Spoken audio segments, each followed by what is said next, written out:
We are bombarded every day with images and pictures that tell us what we should be and what we should live up to. In this documentary, we're going to be talking to people with different kinds of hair textures, looking at the advantages and disadvantages of those hair textures, and coming to the conclusion that there is no such thing as good hair. The hair that grows out of your head, that is good hair, and that is the best hair.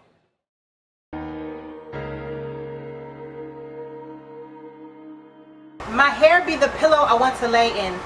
Soft and fluffy, I know people want to play in. Sometimes the brunt of a joke. Other times complimented or ego stroked. Lots be tree branch strong. Curls shrink but hair be knee length long. Starter of many discussions. Subject of more disruptions. We love our kinks any way they grow. We love our melanin any shade it shows. See, we be queen of new black. Now forget that. We just black queens of Afro. I think it's very embracive. It says a lot about your personality. It says a lot about your style. I don't think everyone that rocks their natural hair has to have, you know, thorough knowledge of the Black Panther movement and why they wear afros and this or that. It's not, even though it's quite a historical kind of thing, because, you know, so many great women were known for rocking certain hairstyles. It doesn't have to be so political. It doesn't have to be so much of a statement, even though it is a statement in itself. I think we need to get over the whole idea of someone coming up to us and saying, "Oh, you're so brave for rocking your natural hair," because you wouldn't say that to a Caucasian female. You wouldn't say that to a Hispanic female. So stop saying that. Okay, so there are two advantages for me. The first is purely practical. Weave is a lot of effort. You have to maintain it, you have to keep it, and having braids is just an easier and simpler way for me personally to manage my hair. And secondly, I don't want to pander too much to a white vision of beauty. So I know I do to some extent. I'm westernized, of course, but I kind of want to do it on my own terms. And having braids, which look straight, like Caucasian hair, but are done in an African way, is my way of kind of marrying my two cultures and not really forcing myself to be part of one. Since I started wearing my natural hair, I've realised that I've had a lot less breakages than when I wore it relaxed or when I put weave in. Although weave did protect my hair from the environment, which actually causes my hair to break, but relaxing it actually ended up with me every 6 months or so having patches on my head with little to no hair, so I'll have to cut it off and start the hair growth process all over again. I think one of the advantages of wearing my natural hair is that I'm free. I feel free that I can wear my own hair and I don't have to think about extensions or weaves. I think also that I get to show other women that Afro hair is beautiful and it is possible to have it as an everyday style, not an in-between braids or weaves. And thirdly, I think that Afro hair is just amazing and it's extremely versatile, and I can wear it straight if I want to, I can have it curly if I want to, I can have it frizzy if I want to, I can have it back, I can have it up. So many things I can do with it that you couldn't do with any other hair texture. It basically just sticks two fingers up at the European standard of beauty. It's basically letting people know that this is us, this is how we wear our hair, and we don't care what you think. And I love that. It instills within us a sense of cultural pride and self-acceptance and self-love for ourselves. And yeah, to me that is the best advantage that there is. I feel that supersedes everything else.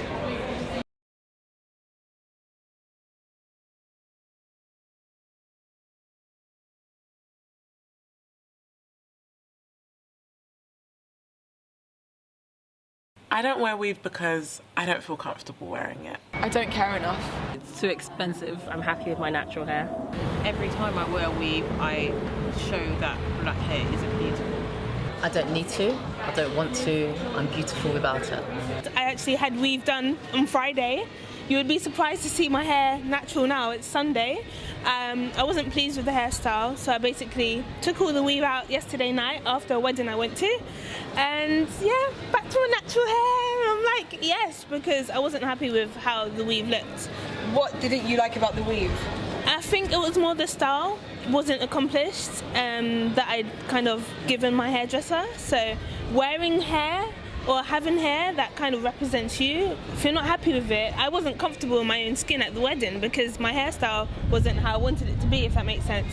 So I thought I'd rather have it out, have my hair natural, rather than have something that I can't feel comfortable in. It is very, very difficult, and I find that it's not advertised a lot. I love watching some, natural hair YouTubers such as Natural85, for example. She has incredibly gorgeous and beautiful natural hair. But I find that not just her, but there's several other YouTubers or, a lack of the actual reality of the difficulty of natural hair. There have been times when my friend's just been doing a simple corner on my hair and I want to cry my eyes out. Even after washing and conditioning and, drying my hair, it's still too tough to even perform a simple plait. This is how it was before when I wasn't looking after it too well. I find that we have to make an extra effort in order to maintain and keep our hair as healthy as possible, and that's not being advertised a lot. I'm seeing so much of, oh my gosh, I did the big chop and now my hair's down to hair. Why don't you tell us about the nitty-gritty process? I want to know about the difficulties of it so I know that I can relate to something and therefore not choose to do something else as I'm tired of my natural hair. Do you get it?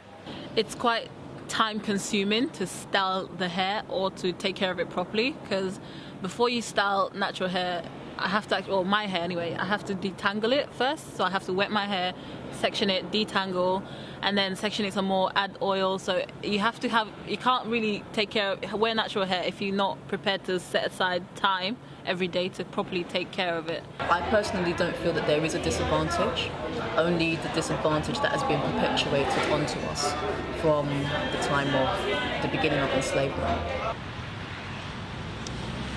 And to be honest, I don't think there are any disadvantages of wearing your natural hair. I think it's like asking what's the disadvantages of having dark skin. I don't think there are any disadvantages. I think it's just a different hair texture, it's just a different hair type. And once you get to understand it, then you probably end up liking it. But I don't have any disadvantages of having my natural hair. I would never want any other hair type. With every hairstyle choice situation, there are going to be positives and negatives, but ultimately I think it's more beneficial to be able to deal with your hair in its natural state and deal with those positives and negatives versus other positives and negatives which are only going to be alien. So my name is Joyce Lynn and I'm one of the co-founders of Afrocentrics. At Afrocentrics we teach women how to care for their natural hair, and we make products using natural ingredients wherever possible. So here's one of my products. This is a natural moisturizer, and this is one of our best sellers because it really does make natural hair, Afro hair, soft, and it helps it to be more manageable so it can be styled well.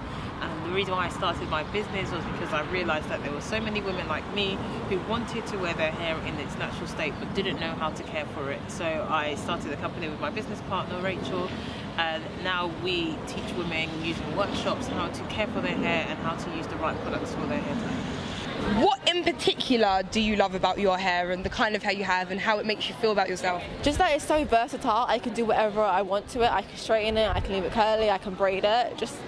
Whatever mood I'm in, I can change my hair. I just feel like it makes you feel more confident in general because there's no need to do anything to it.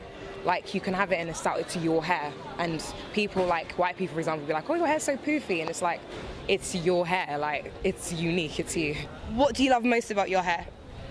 I like how versatile my hair is. I can do so many different things. I was joking with my boyfriend that I can look like so many different people because I can do, a blowout, a braid out, box braids, a weave, anything, and it does so many different things, and I love it so much. What do I love about it? I enjoy that the texture changes a lot, so depending on what products I use in my hair, it's a completely different texture. So I enjoy that every day. I don't know what I'm going to get until I do my hair, basically. So I enjoy that. What do you love about your hair? Everything because I'm originally from the Caribbean, so I've got black blood, white blood, Chinese blood, and I think it's wonderful. And it's my heritage, so I'm not going to shy away from it.